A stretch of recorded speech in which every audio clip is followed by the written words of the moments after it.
All right, we're about 1 minute after the hour. I'd like to welcome everybody again for joining us, and I'm going to kick it off to our presenters.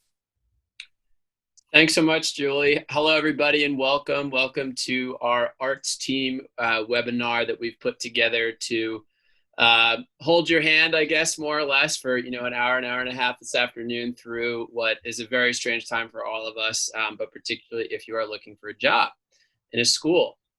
Obviously, the hiring landscape has changed unprecedentedly. And we're just sort of here to let you know that we are still in your corner, and we want to be here as a resource as much as we can, in terms of identifying the trends that we've seen, or answering any questions that you have, or just sharing information that we've learned from our client schools, but other candidates, in terms of how everyone is navigating this new world when it comes to your job search for independent schools. So thank you very much for taking the time to be with us. I am Liam Gluck. I'm the music placement associate. I've worked at Carney Sandoe for about 5 years now. So some of you may have met me at a conference, or have seen, I'm sure, many emails from myself, Rebecca Stern, I should say, excuse me, as of this year. Prior to joining Carney Sandoe, I taught music. I taught instrumental music at independent schools in Connecticut and in Texas, and piano is my main instrument, and I still play. You can actually see it. I'm broadcasting from my bedroom, but my keyboard is that way. And so I'll let the other participants here introduce themselves, the other placement associates. All right, I'll go next. I'm LeeAnn Parker. I help theater and also film and media dance candidates. I was also previously an educator. I worked in lower school. I worked in public, charter, and private schools. And actually, thanks to Carney Sandoe, they helped me find a job outside of DC. And then I've been at Carney Sandoe now for about 5.5 years. And I am the most rookie of the group. My name is Seliat Dairo. I work with visual arts candidates. And this is my 4th year at Carney Sandoe. Before that, I worked at an independent school in New York City, mostly working in the multicultural education and progressive education department. So doing a lot of teacher development / DEI work. Excellent. Thanks, guys. So yeah, before we get started, we just wanted to give you kind of an overview of what's happening here. We expect this conversation or informational presentation, whatever you want to call it, to take place for about an hour. The whole thing is recorded, and then we'll share it via email. And so, for those of you who missed it, or if you missed part of it, or have come late, or need to leave early, you can watch the remainder on your own time, and you can also send it to whomever who might be benefiting from this information. You can use the Q&A box, which is towards the bottom of your screen, to ask any questions throughout the presentation. We will try to answer these as they go, sort of on an ad hoc basis, but any that are left over, or any that warrant, further discussion, we'll be happy to cover at the end of the presentation. And if you have more specific questions about your search, or your resume, or your circumstance, or whatever it may be, feel free to contact your individual, us, whoever your placement associate or your placement team is. I should also say that today, and for perhaps part of tomorrow, our online systems will be down. Verizon had some sort of massive network error in the city of Boston this morning, so we cannot access our remote desktop, nor can you access things like Candidate Connect for the foreseeable future, probably the next 24 hours. So we apologize, but we had nothing to do with that. But it's going to take a while, I think, for a particular part of our system to ship from Florida, because it's not even in the state of Massachusetts. So that's what's going on there, for those of you who were wondering or were concerned. All right, so we'll kick off our webinar here by talking about the virtual hiring timeline and sort of the virtual hiring landscape. And before we start discussing this, we should say that we are learning as we go. So we're here to report trends or anecdotes, but we don't have a crystal ball. We don't have all the answers in terms of when schools are going to be back to normal, teaching and in their brick and mortar spaces, and even back to normal, hiring, let alone. Right now, I think the number one question on everybody's mind is, are schools still hiring? I think all of us would say that yes, they are. we remain somewhat occupied. We are not as busy as we would be, and therefore schools, that's sort of a result of schools not listing as many jobs as they did before. Numerically, I would say that my areas are down 75% to 85% in terms of new jobs. So if it's felt quiet, it's for good reason. It has been.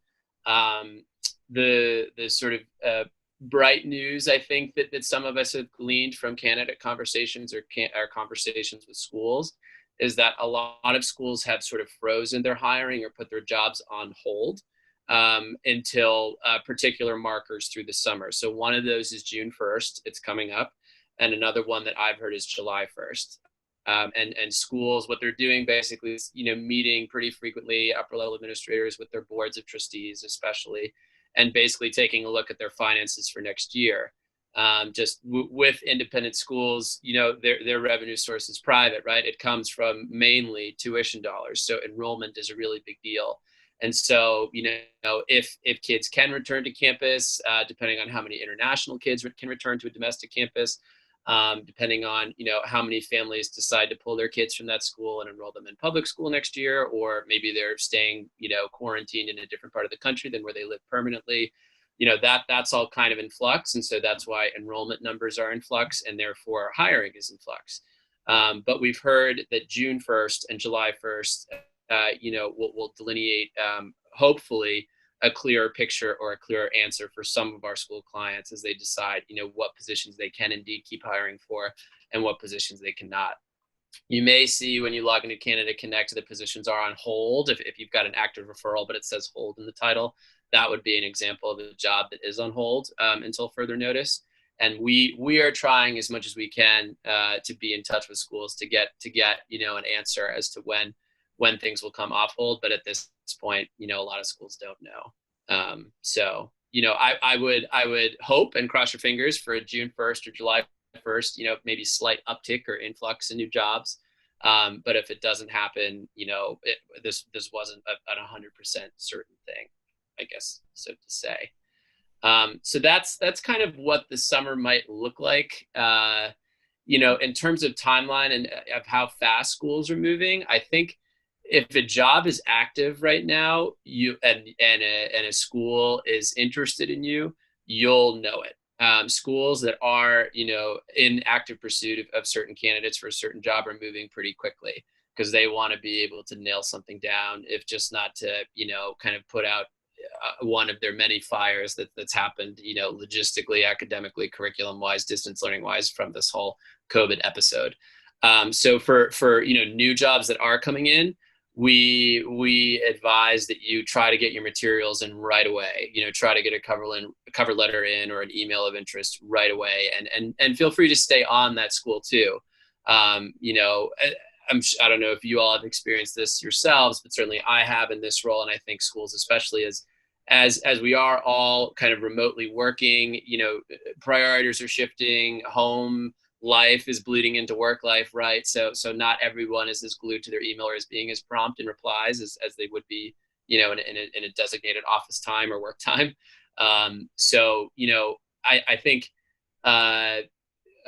patience to some extent, but also kind of persistence in terms of reaching out and expressing interest, expressing why you'd be a good candidate for, a new job that's very active, would be wise.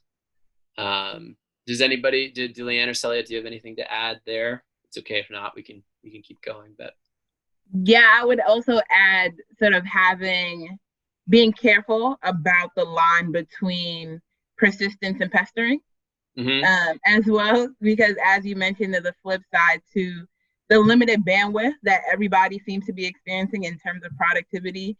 And as LeeAnn mentioned, with all the different fires, just in terms of what schools are currently experiencing, trying to get themselves through this school year, like the projections for next school year, it's there's so much that's unclear at this stage. And so there's, I think now, like a certain bit of delicacy that you want to exhibit.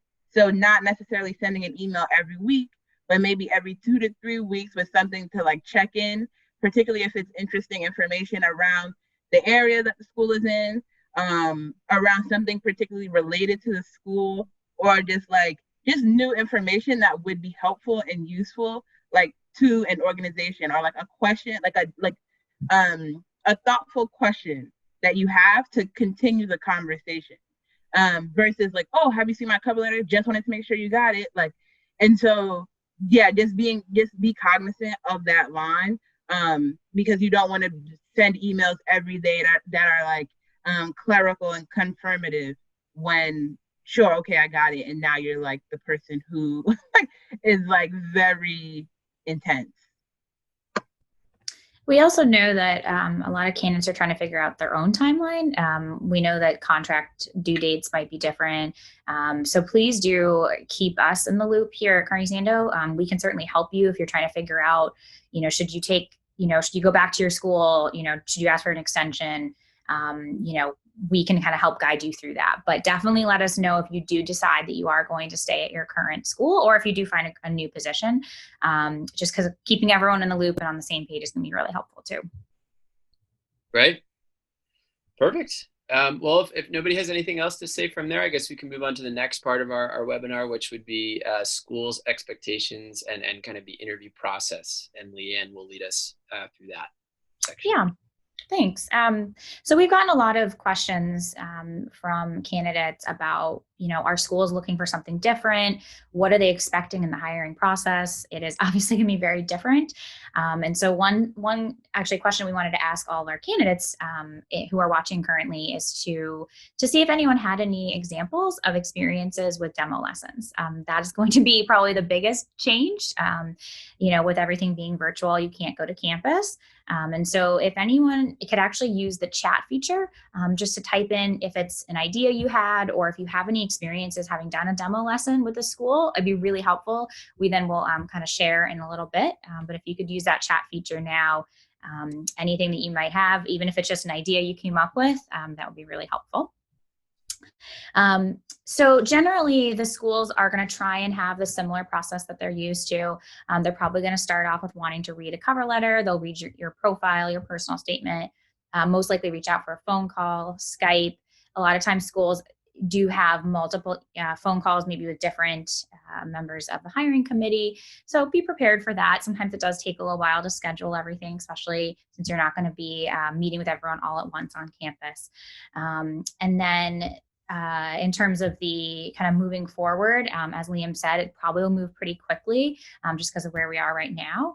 And then a lot of schools do have a different process. So just make sure you ask questions, make sure you're very clear on what your next steps are. One thing that we are definitely encouraging for our candidates is to make sure you are comfortable with any and all platforms that schools might use for interviewing. And so make sure that you know how to use Google Hangout, Teams, Zoom. If you're not comfortable, there's a wealth of resources online. And then that way, if a school says, are you free in 2 hours, you will be prepared and ready. So just make sure you're kind of prepared in that sense.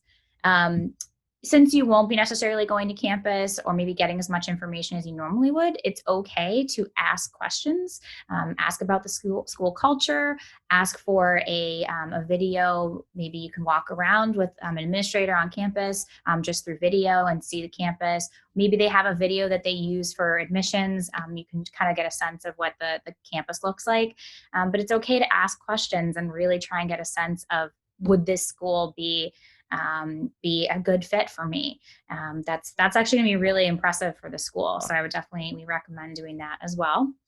And then it's definitely gonna be an expectation now of schools for candidates to come prepared with sort of evidence, and for you to have examples of, what you'd be doing in this situation in the fall, if there's still virtual learning, even if you're not currently doing it, still have examples ready to go of how you might teach. I know in the arts, it's going to be probably a little bit different. Seliat's going to touch on that in a little bit.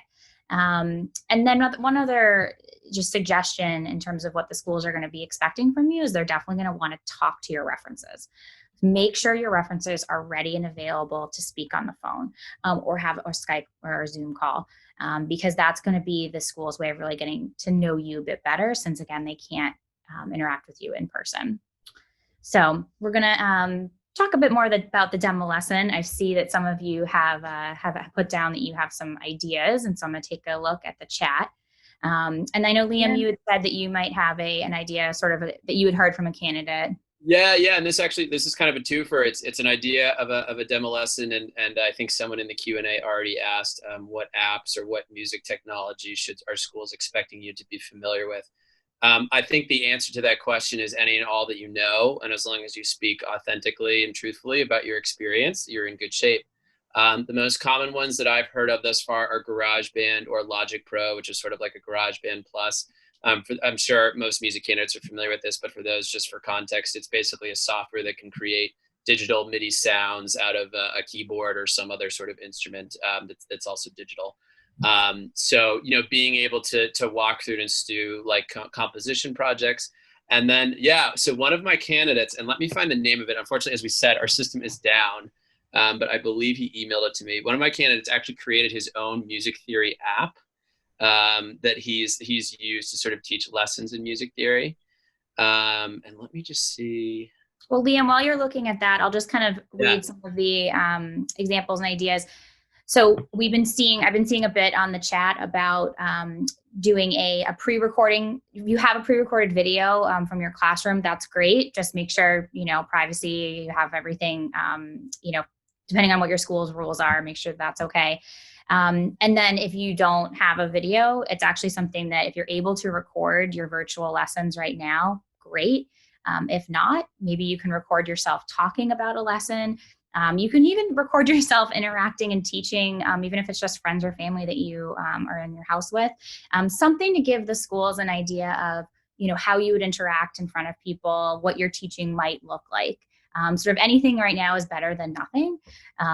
If you have a performance, for example, of what your students did, again, as long as, it's okay to share with the public, that's great. I think that's a great idea. So yeah, I think there's a lot of ideas out there. We will make sure that we pull all the ideas from the chat as well. And we'll have that available to share. But thank you so much. This has been, it's been great kind of seeing some of your ideas. So continue. And Seliat, I know you said you sound like you're about to say something. Yeah, so even as you touched on, I had a couple points, one I can remember, classic, and one I cannot. But the one I can remember was around sort of teaching for performing arts. I'm not a performing arts teacher, but I'm just thinking about it. And like, as you can imagine, it is very difficult to get a one-to-one experience in the classroom than as you were doing it online. So how can you demonstrate that you've thought of that, right? Because I think it's difficult to say, like, to expect schools, or for schools to even expect you to be like, oh, the exact gains that a student would make in classroom in such a tactile and like in-person medium is gonna be exactly the same if you're doing it online and sort of watching the student and making those corrections that way. So like, are there demos that you can do breaking the steps down differently than if you would be in person? So like parsing things out and sort of creating a plan. So that way at the end, hopefully the product looks similar or you're able to develop new things from it, but you might need to break skills down in a different way than you would in a classroom. And so how can you get in front of that? Like preparing yourself to know that like the way students learn online, sitting down in front of a computer is different than if you're able to like make those physical connections in real, like physically. And so how can you start preparing in that vein to figure out like the gains that you can use? And going back to LeeAnn's point, like practicing on family members or people close in your community, or if you're a part of different avenues that support the arts. So like after school programs or different things like that. Like I'm sure kids are still looking whether or not they can go to a different physical space. Like they're still interested in using their bodies. It is a passion of theirs. So how can you get involved and use those kids as a resource to like, here are ways that we can start playing around with teaching performing arts, visual arts, musical arts differently. So the app that my candidate helped create, he actually sold it to this company, so it's since been renamed, but it's Tonally, Tonally, and it's basically a composition software. It's based on sort of the circle of fifths, but it teaches you know, I'd say elements of theory 1 and theory 2. You know, based on sort of like piano instruction. So his school, you know, basically wanted him to ask it. They asked him about that application, how he's used it, and I think, you know, when you're thinking about, as Seliat's just said, how you can best kind of connect with students and really get the material across from a screen, you'll want to. Oh shoot, Sally, I did what you did. I forgot my point. But you basically just want to be honest about how that's gone. You know, because I think we've all sort of tried that. I know I've tried that, just giving lessons myself recently, and it's definitely different, right? The cadence and conversation is different. The visual examples are sometimes different. You know, the pace at which you're learning has slowed. So talk about you know, what the sort of triumphs have been and what the challenges have been. Like, what's something that you did that worked really well, what's something that you did that didn't work so well. And I think that sort of honesty and authenticity will really come through for a school, just as because they it's not as though school contexts are experts in terms of remote learning, right? No one's had to do this, hire or the person, you know, the hiree. So I think as long as you're truthful and authentic and just demonstrating that you put in effort to, you know, make your lessons creative, make them dynamic, make them feel as real as they can, and you know, trying to draw out connections with students, you'd be in good shape. Other ideas that we're seeing is using PowerPoint. Another idea is actually showing maybe the progression of your students, especially if it is either a performance or a visual art. You know, you can actually show what the student might look like at the beginning, middle, and end. Again, with the permission of the parents to be able to show the student. But that might be a good way of, you know, you can also then talk in between about what it is you were teaching or what guidance you gave. So there are definitely ways to be creative. And I think the best part is that you are going to have a lot more control than you normally would in a demo lesson, where you are sort of put in front of a classroom and you don't necessarily know the students, and you sort of have 30 minutes and that's what you get. Whereas this is kind of nice because you really get to pick and choose what it is that you present to the school. If maybe the first take doesn't go well, you know, you can do it again and maybe make it a little bit more creative. And so I actually think if something you embrace, it could be really effective. So as I mentioned, we'll try and share these ideas and put them maybe online for everyone to see. And unless LeeAnn and Seliat, you had any other ideas with the demo lesson, transition to Seliat, I think was going to dive a bit deeper into sort of the evidence of, you know, your skills, your background, and kind of how to show that to schools. Yeah, and so this hitches on a bit to the demo lesson piece, because from what we've seen in terms of like the finalist round, I remembered what I was going to say to your earlier point, LeeAnn, about getting the resources from the school community that you online versus then if you were to go in person, because it's like in a finalist round, the school can usually like fly you out. You'll be somewhere in the community. You'll be able to get dinner nearby, kind of see the neighborhood, where now you don't have that. We've heard certain things, and it depends on the resources of the school and where the school is. Like if a school's in Midtown Manhattan, it might be a little bit more difficult for an administrator to kind of go to the building, seeing as how New York is the epicenter of the virus right now. But we've heard some stories of schools kind of like videotaping a journey like through the neighborhood and to the school, so that way, like with a recording device, so that way they can share with the candidate like what the environment looks like. But also it's kind of difficult because it's like, oh, you wouldn't necessarily see the same people outside in the neighborhood using the space as they normally would. So that's one thing to consider. And even with that, like think about the things that are important for you to have in a living space, whether it's a community and a workspace in the school. So when you're having those conversations with schools, like figure out what are the definite things that you need to make sure that your priorities are aligned. So it's like, if I have the minimum of what I need, I'll be comfortable with here, even though so much else is uncertain. And so just like getting centered in what you want, what you're looking for, how you see your career advancing, and the tools that you need to get there is going to be important for you. And so with the demo lesson piece also, sometimes you can provide your own recordings earlier on in the process so schools can see that. A lot of times we've seen schools have a candidate like hop into a Zoom platform or a Google Hangout platform, whatever they're using for their classroom. And so the applicant will just be inserting themselves into that Zoom classroom as an opportunity to teach. That's what we've seen as like the most demo lesson experience to date. And so back on piece with the like things that you should be highlighting to schools specifically, I'd say right now, the key pieces are evidence is what I'd say. Right now, I think it is like, how can you teach? What is your teaching style? How do you communicate to students? Those are all the things that schools are really looking to know.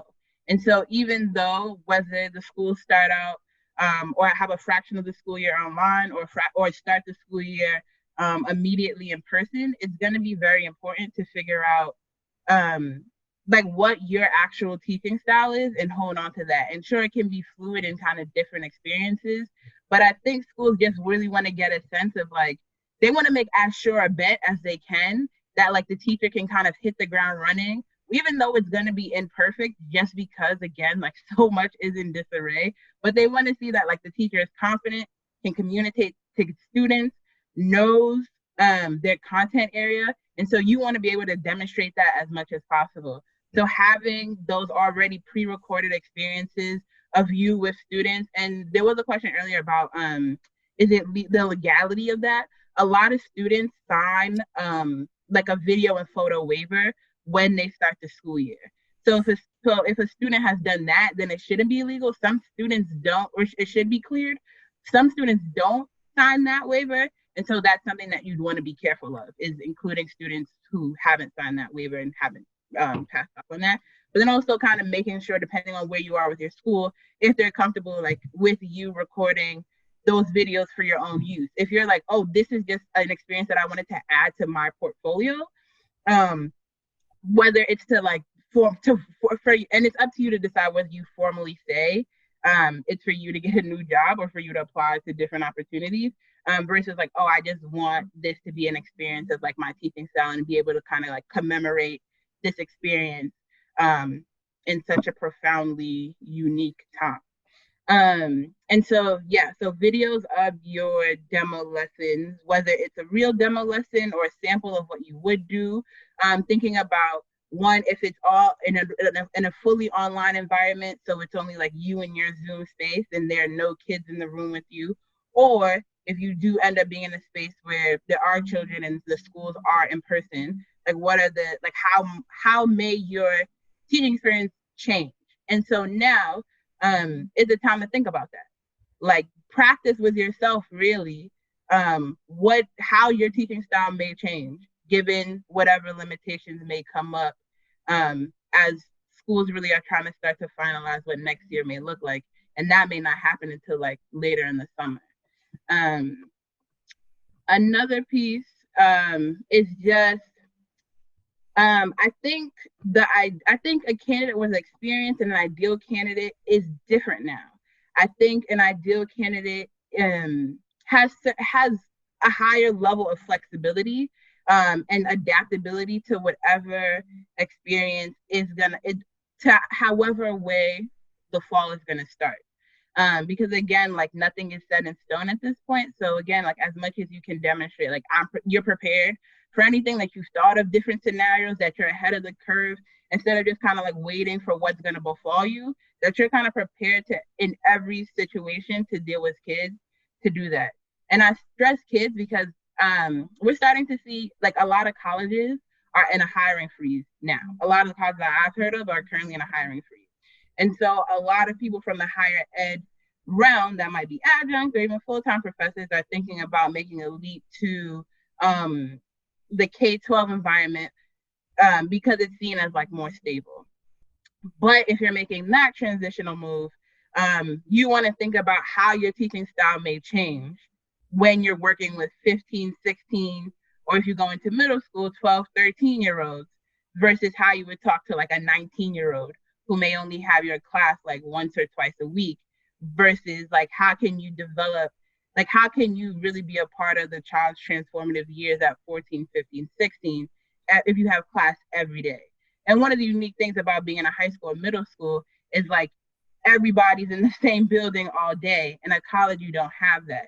And so there's a certain relationship and developmental piece in the K-12 environment that may not necessarily exist in the college environment. And so how are you preparing yourself for that? Like, what are the steps that you can take to be able to like find and build rapport with students of this age and kind of really develop and cultivate relationships with students, whether it's online or in person? Like, those are some of the things that I'd recommend you thinking about, because for that, it's going to be very individual based off of who you are and what your style is and how you talk to people. That can all change. So I can't necessarily say there's like a one box that fits everyone. One thing, so how to update your documents to fit these times, I'd say make sure that you're fully utilizing Carney Sandoe and the benefits you have having a profile on Candidate Connect. If you just applied to a job online, you may not be able to offer letters of recommendation or a personal statement or pieces to your portfolio or different videos. But because you have access to that, you're able to house all of that in your Carney Sandoe portfolio.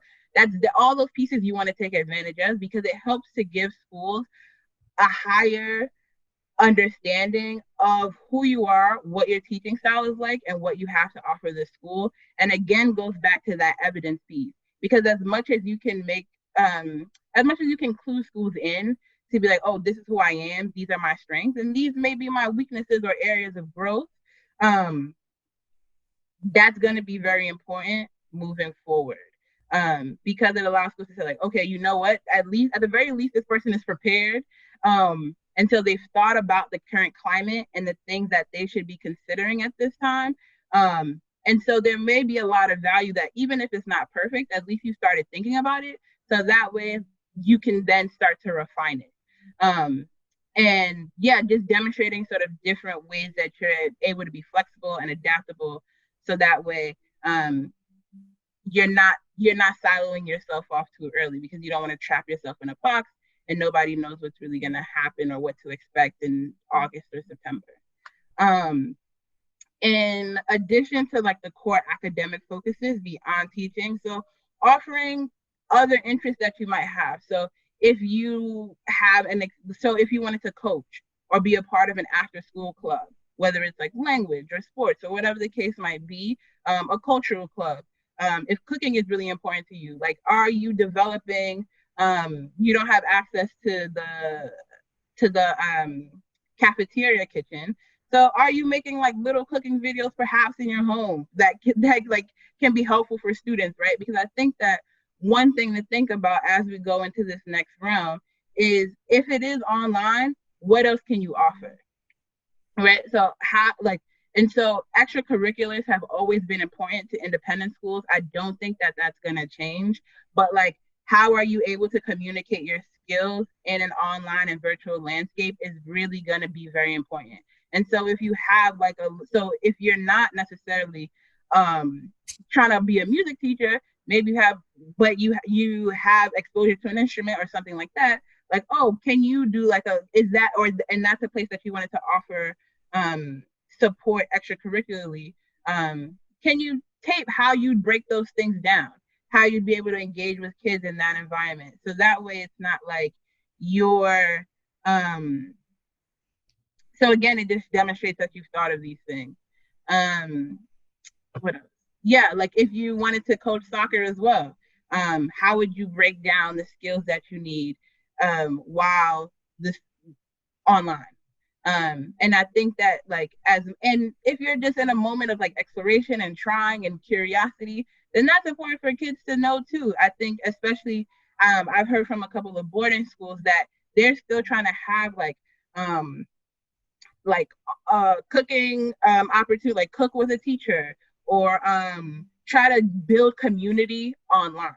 So if you have something to offer the community and can break it down in an online landscape, then that's definitely something you want to highlight. I think just the spirit of the time, you don't have the opportunity to say, oh, when I get in person or when they meet me, I can do these things. Like, oh, when they meet me, I can hand them my portfolio, or I can hand them my USB with all my things. You don't have that option. So how much can you offer in the onset of the process?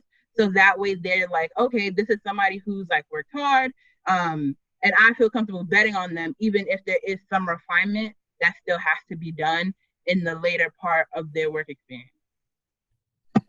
Those are all great points. And speaking of the online landscape that Seliat's talking about, in terms of like what you want to highlight in terms of skills and talents, I mean, I think anybody in a demonstrative or performative field like the arts, or visual or performing arts, is going to have a tough time just with the logistics of teaching more so. Like, can sounds be transferred electronically? How are your kids going to participate and actually make the art, or copy an art that you're trying to demonstrate?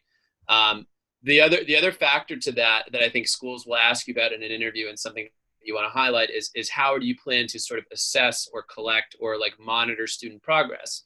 In an online environment, most other subjects, you can still administer a test online and you still grade that test, and the grade is the grade, and whether it's taken at home or in a classroom doesn't really make a difference. But if it's a presentation or a monologue in theater, or a recital piece, or a group performance, or a reenactment of a particular scene of a play, or even like a digital portfolio of visual art, whatever the medium, have you thought about how you can basically assess and sort of collect student work? So like what does your sort of final project look like if it's not the holiday chorus concert or the musical production or the art show at school? Like maybe coming up, this is just sort of top of mind, but or off the cuff, I mean to say, but maybe you come up with a student slideshow, on PowerPoint of their work with quotes from them, either written or dubbed over, or orally of what they were trying to convey in this work and how it matched your lesson. Maybe recordings of a breakout room in Zoom between 3 or 4 or 5 or 2 or 7 characters of a particular play, and just like if you're doing like a scene reenactment work. For music, music, it's sort of self-explanatory, right? I mean, digital recordings with or without video of the work, but that's something that you're also going to want to think about. Like, it's not half the battle is figuring out how you can teach and what skills you can bring in the moment digitally, but then the other half is how are you going to collect this into a body of work that shows student progress and student growth? And I think that for schools is going to be really important as they sort of justify arts education in a digital age, right? I mean, we all know schools, everybody loves to save money, especially schools, and the arts are expensive and are often, I think, wrongly seen as superfluous. I think we'd all agree with that on this webinar. But you want to make sure that your curriculum and your evaluation methods have substance and are creative, and not just like, oh yeah, I fooled around on the guitar with Johnny for 45 minutes like the other day. That's not going to cut it, basically. Right. And you want to answer that point as well. Something I just thought of, that I have seen performances, I think in like the high school class of 2020, that was broadcasted on like NBC. They had like a chorus of students like singing, clearly from like different parts of the country. And I think it was probably a situation where like each child probably submitted their own vocals, and the production team put it together. So how can you, so maybe like as an art teacher, thinking about ways to get into video editing. So developing different skills that can set you apart in the job search process and demonstrate that you have more to offer. Because I think that like these like, because the recital that LeeAnn talked about, like that's a community building experience for any school. Like the end of the year recital is things that schools look forward to. So how can you even start thinking now about ways to perfect giving that experience to students and their families to perform and see the performance? And so that might lead you to develop new skills that you hadn't thought about, or partner with different people. So like if you're a music teacher and now there's some folks who have the film and performing arts experience now, like what are ways that you can cultivate relationships there, so that way you're able to offer like, oh, I have this, I can do these things, and or I can put together this team to help contain or maintain the traditions that schools and students and families love. Yeah, I think that collaboration piece is going to be huge, and I think for teachers to be thinking about using, their colleagues and maybe what they're teaching and what their lessons are, and maybe coming up with something together. And then another idea for assessment is really utilizing the students, I think, and talking to them about what they would see as progress. And they're the ones who are, whether it's drawing or whether they're performing or, doing something to Shakespeare, maybe asking them, at the beginning and saying, here's what your guidelines are going to be. What do you think would be, an A+ or 100 points, and then really put that onus on them. And I know that's easier with maybe the older students, but I think you could really, since, the students are the ones that are there, and if you can't be there, maybe getting their help, I think could be really a good idea as well.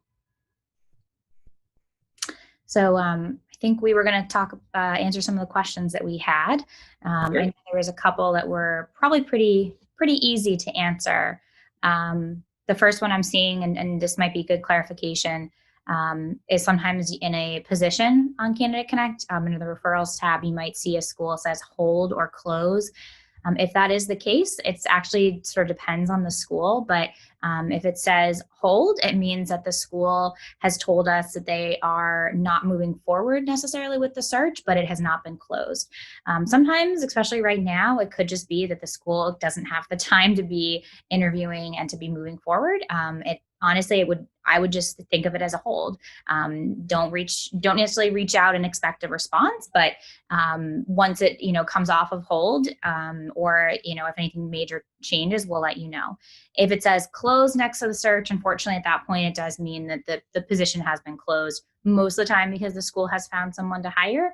Sometimes they've closed it because they think that the person might be staying. So in that case, you probably can ignore it. But until it's official, it'll probably still say close next to it. And then once it disappears from Candidate Connect, then it is gone and the school has officially closed it. Yeah, and also with the hold piece, schools can still, you've been referred, so schools can still have access to your dossier, and they'll be able to reach out if they want to continue the conversation.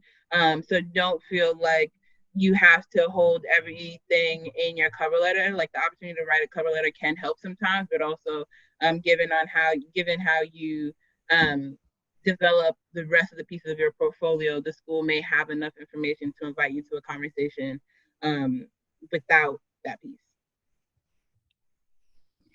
Seliat, the next one I think was in regards to what you were talking about. It's such a good question. We get asked a lot about, you don't want to kind of keep bothering schools and following up and reaching out. And unfortunately, especially right now, you may have been in touch with the school and they may have said follow up and then they stopped responding. And that it could be they just got busy and they have other priorities. So it can be tough, and you can always certainly reach out and ask us as well for help and guidance. But I don't know, Seliat, if you had anything else to add sort of about what you'd mentioned earlier. Sure. So the question, I'll just read the question. Could you talk more about the distinction between persistence and pestering raised by Seliat? I made it to a campus visit stage for a school in February. While I didn't get the job, the head of the search offered to give me feedback over the phone. I tried 3 times over the next month via email and phone to arrange that phone call, but was essentially ghosted. I would like to know what feedback they had for me, but do you think there's any hope of receiving it at this point? Okay. So for me, as I read the question, I'm like, okay, so you had the visit in February. Stay-at-home orders were in March. like the country was locked down in March. So that's something you have to think about too. And like before the country was officially locked down, schools had to think about how to lock the school down and still continue with education. And so I think that you probably got ghosted because there were competing priorities, as LeeAnn said, in terms of like getting very busy. But thinking about from February to March, it's difficult to like walk away without the information. But I don't think it's worth taking personally, just because you can imagine it's a pandemic. And I think probably like education is probably one of the top 3 industries that have been kind of revolutionized by this moment, to be honest. And so you probably may not receive the feedback. If you're just like, oh, hey, like if you wanted to do like a last dish, like, oh, hey, hope you're well. I can imagine it's been a difficult few months. Like I was just there in February. Um, and so I really appreciated like meeting you all in that conversation. And it stuck out to me that there were things that additional things that you wanted to offer. And I'm not sure if there's still if you can even still remember those things, but I just wanted to kind of check in, say hello, and see if we could revisit that conversation. But I wouldn't hold out too much hope just because since February to now, it's been a whirlwind, to be honest. I think in response to what we talked about evidence and demo lessons before, some are asking to see a lesson plan and support materials. Makes sense, something we covered. Does there seem to be a predominant platform, i.e. Zoom versus Skype? For the interview phase, I think a lot of schools are doing Zoom more than they had been. Since now most schools are doing their classrooms on Zoom. But I'd say still be available. I mean, all the Zoom they'll usually send you a login, I think, ask like, oh, on which medium would you prefer to meet? I think is the key. And schools, like if they want to meet over Zoom, they usually have their own Zoom accounts anyway that you can just hop into. Skype is free to create your own account. But just be able to develop, like have some experience if you can, navigating all of those different software, and just be available. Like we've heard Skype, Zoom, FaceTime, phone, at least for the first piece. For finalist rounds, probably those first three of Skype, Zoom, and FaceTime. Not really FaceTime for the whole day, but you might meet with some administrators over FaceTime. And it's okay to suggest something as well. If you're really familiar with Zoom, feel free to say, I am happy to do Zoom, and see if that's something that they're comfortable with too. Right. Here's a cool idea from a visual artist candidate, and again, this will be shared and recorded. But so George Toothman says, I'm a visual artist that utilizes paint, pastels, acrylics, and oil. He's on Instagram with his studio. And he says, I was going to make a demo lesson there. I think that's awesome. I've heard of music teachers creating TikTok sound bites to demonstrate, just a particular, harmony pattern or chordal pattern with music. I think any sort of social media app, you sort of cover the trendy factor that'll get, teenagers interested in something, but also the sort of creative and innovative and digital factor that's required of this time. So that's excellent. Next question comes from Aaron Kloss. I'll answer it just because he's a music candidate. Should we send demo lessons to the schools off the bat or wait until schools ask for one? I would say kind of both. So if you add a demo lesson, you can actually add a demo lesson or any sort of recorded video footage directly to your profile, and that can be seen by schools as they're evaluating your candidacy. So I wouldn't, bug them with like another email if it's unasked, like, oh, by the way, here's a demo lesson. But I would add it to your profile. You can do that in the My Materials section of Candidate Connect. And I believe it's like online resources or online, it says online something at the bottom of that My Materials page. And that's where you can upload any sort of link that you have, be that a Vimeo or a YouTube or just whatever file of a recording that's on your computer. Where I do think only for the links, it can only be like Vimeo or YouTube. And with that, You can hide YouTube videos. So that way only people with the link can see it. So it's not like the masses, the whole internet of things has access to your teaching site. If you want to do, my recommendation, if you want to have like videos, like little kind of video shorts that you aren't uploading through another third party, is to have your own website. Think about that as a platform where you can insert all the things that you want, and it may not necessarily have to fit into a certain format to be uploaded to Candidate Connect. And then you can just create that website and attach it to your resume, attach that URL as well to your portfolio materials through Candidate Connect. And so everything can still be in one place. Thanks, Seliat. One of the questions that we got, and we'll sort of answer this, but as we said earlier, we really don't know what's to come. And I think that that's something that we, we'll try and communicate as much as we can, information we do learn from schools. But a candidate did ask, do we actually see some schools not going back to campus and continuing to do remote teaching in the fall?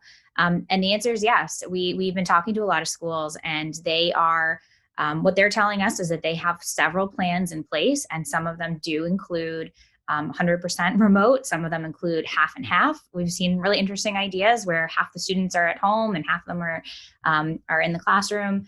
And so I think that it is definitely a possibility. Every school, it's going to be depending on their location, the number of students, their resources. And I think it's absolutely okay if you talk to a school to ask them what they're thinking, and get a sense of, do they have a plan in place? Do they know when they're making decisions? But definitely be prepared for anything in the fall. Right. If we've learned anything, be flexible and be ready for what might come. But it is something that we know the schools that we at least work with are thinking about. Yeah, it's not totally off the table. Somebody asked in that line, if a teaching position will be exclusively online in the coming year, is it possible to apply to a school that is not in my physical geographical area? That is a difficult one, because again, we don't know if the school will be exclusively online. I think as you talk to schools, you should have a conversation about what they're expecting from their faculty.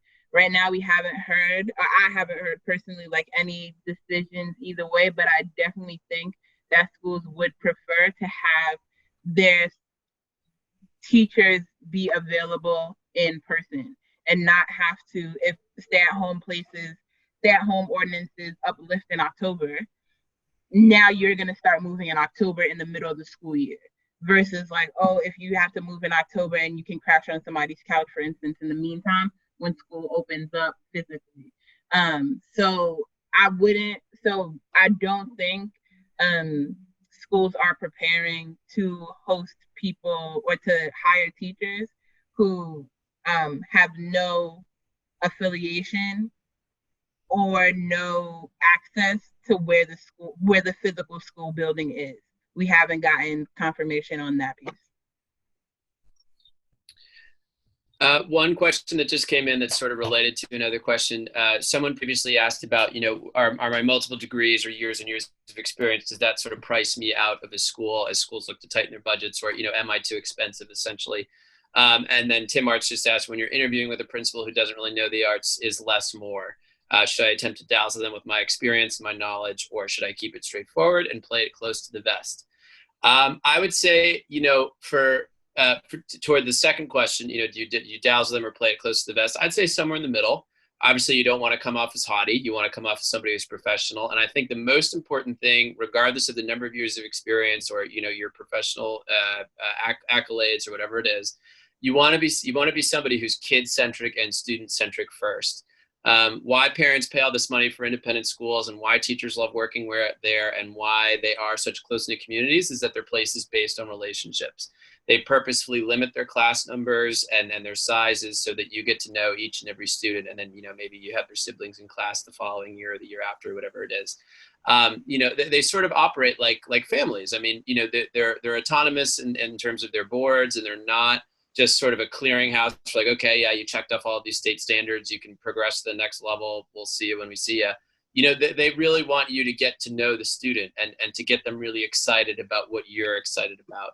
So I think as long as you're coming across as somebody who's very passionate about their subject, very enthusiastic about working with kids, very enthusiastic about working with kids regardless of their level or their talent or their experience in the area, that is especially important. I think a lot of times, public schools, it's almost often easier to teach music, at least because, everybody starts an instrument in third grade and everybody's at a base level of reading music.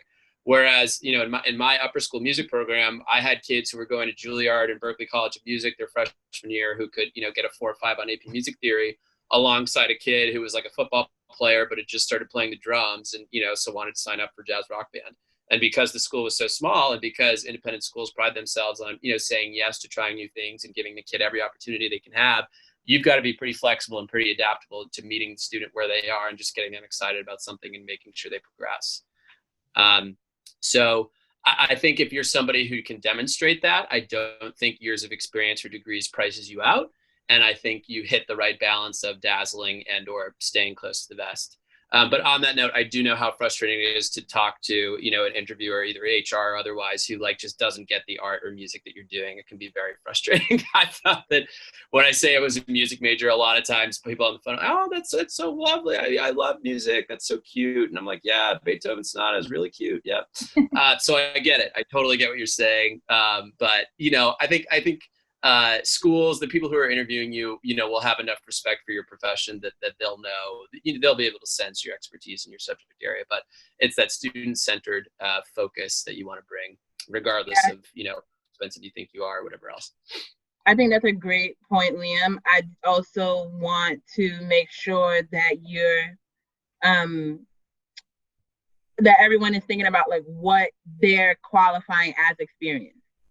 Because I think that, especially in the arts, there's a difference between experience in the industry and as an artist and as a professional artist versus like experience in the classroom. And so you want to be able to hit the balance of both. And that's where the kid-centric piece comes in, because it's like, sure, you can be like presenting at different galleries or performing in a myriad of different places.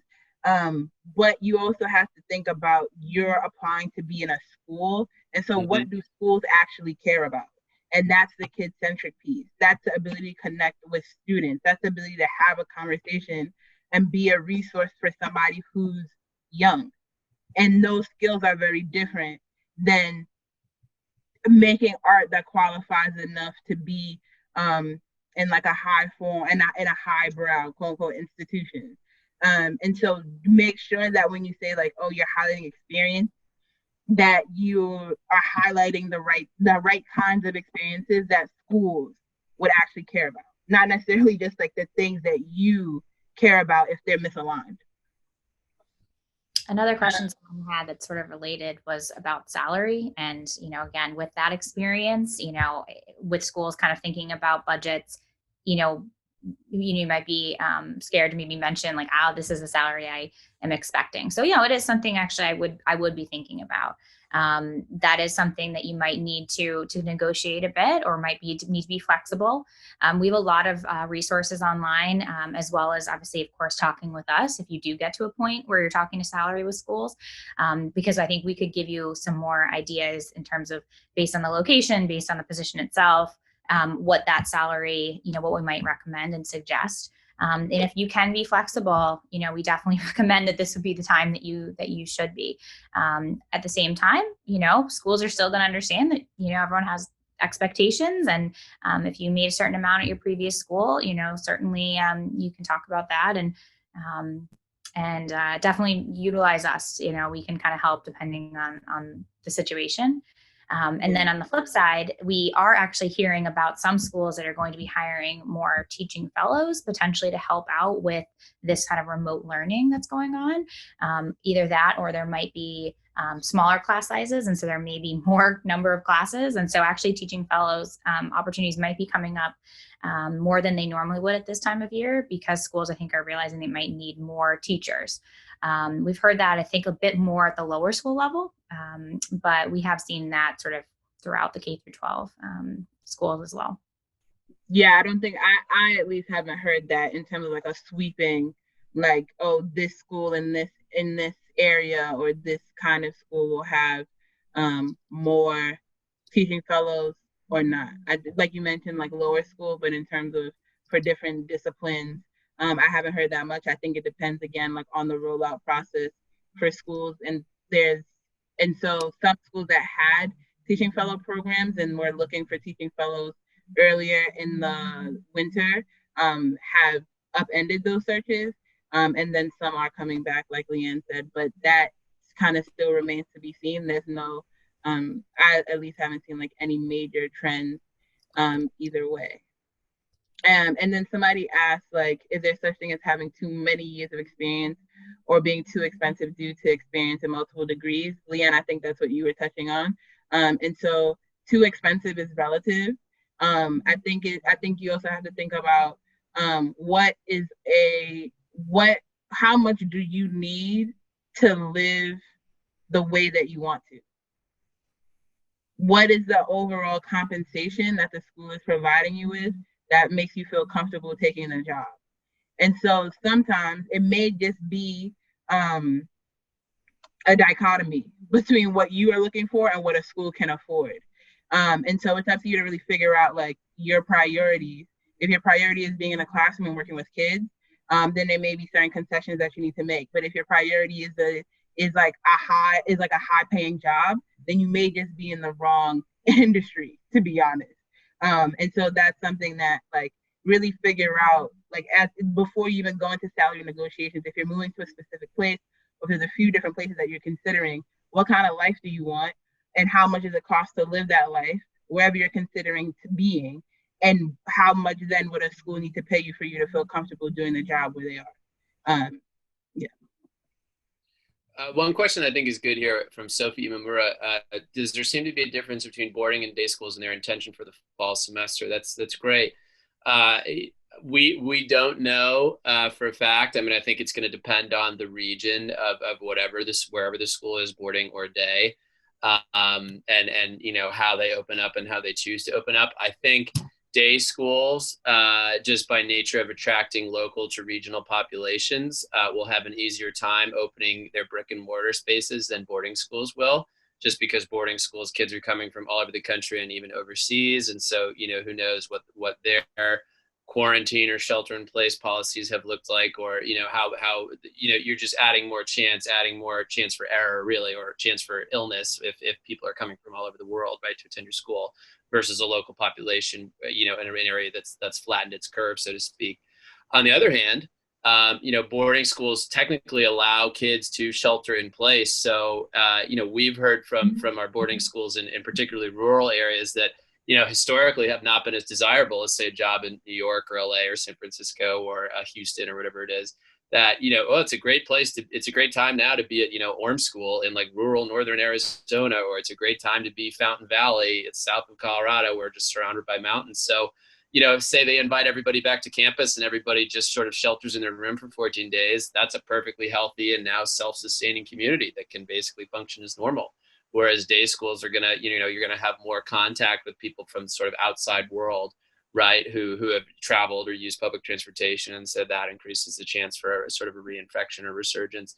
So I think you know, schools know this, and I think they're sort of weighing you know, what's going to be the best option for them in terms of opening at 25% capacity or 50% capacity, or just continuing remotely.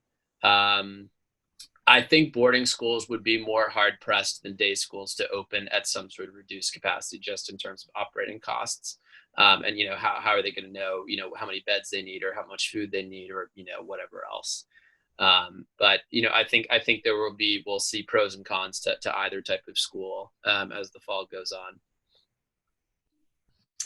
We have a question about who would pay if a school does eventually, once you can get back to schools for demo lessons, who would pay for that travel? It's a great question, and definitely, like I said, you know, feel free to touch base with your Carney Sandoe placement team, because it depends on the school. Some of our schools will 100% pay for everything, all of your travel, your hotel. They'll even have you come and stay for a couple of days. Some schools will say, you know, we'll pay up to this amount. Some schools will say, you know, we'll just pay for your flights. And then unfortunately, some schools do not have the resources. And then the other thing we often hear is it just depends on the time of year. Some schools are given actually a budget that they use to interview and, you know, fly in candidates. And so if you're being flown in January, you know, they might be able to pay for more of your travel. All of a sudden, if it's May and June, you know, they might just say, I'm sorry, you know, we don't have that in the budget anymore. So it definitely depends. So it's a great question. And certainly you can ask us too. If it's a specific school, we might have more information. And don't be afraid to ask the school and just say, you know, just wanted to understand kind of your process and get clarity on if this is something I should be paying for on my own. There's a question around, I have heard from schools that will need the art classroom for regular classes in light of social distancing. And in light of social distancing, and specialists will need to go room to room. Have you heard anything like this? I have not. I think, yeah, I have not at all. I think it depends on the school. I think, yeah, I haven't heard it all. Have y'all heard something to this effect for? Nope. No, I haven't. I have not. For subjects that have, and sort of a tangential question or related question, for subjects that have hands-on tactical aspects, are there schools making materials accessible to their students remotely? Do we know what schools are doing to keep students active in these subjects? I've heard that schools are like might be sending art kits to families. And that again depends on the school. Like if it's a more neighborhood school versus a school that has like a more global population, or it might be spread around the city. But I've heard of schools sending like different kits or teachers just creating different links. So that way like students on their own are getting their own supplies to be able to keep up with the lessons that the teacher might do online. That's And actually. I think that, Oh. sorry. I I think that's LeeAnn, you go ahead. I just think that would be something great for a candidate to bring up in an interview. I think that's something that's forward thinking. That's something that I think schools would say, oh, wow, I hadn't thought about that. What are your ideas? And I think that would be great. Sorry, go ahead, Liam. No, that's okay. And I think, for those of you who are already working in independent schools, you have a per diem budget for your own kind of professional development, but you also have a budget for your department has a budget. So I would ask the department chair or ask, whoever supervises you to include such mailing of supplies or whatever it is as part of just the classroom budget that you need for that year. Absolutely. Anything else? Yeah, I think. We had just a general question, and I think that we've sort of tried to touch on this. Basically, are there going to be any more jobs? I know that for arts, it's limited. It's tough, depending kind of on also specifically which art. But we do not anticipate seeing a huge rush of new positions this summer, unfortunately. But we do predict that schools will continue to hire, and what that number looks like absolutely just depends on your geographical preferences and your experience and what it is you're looking for. I think something we always say is that we're trying to find you the right fit job. So it doesn't need to be more than one job, and really that's we hope to find.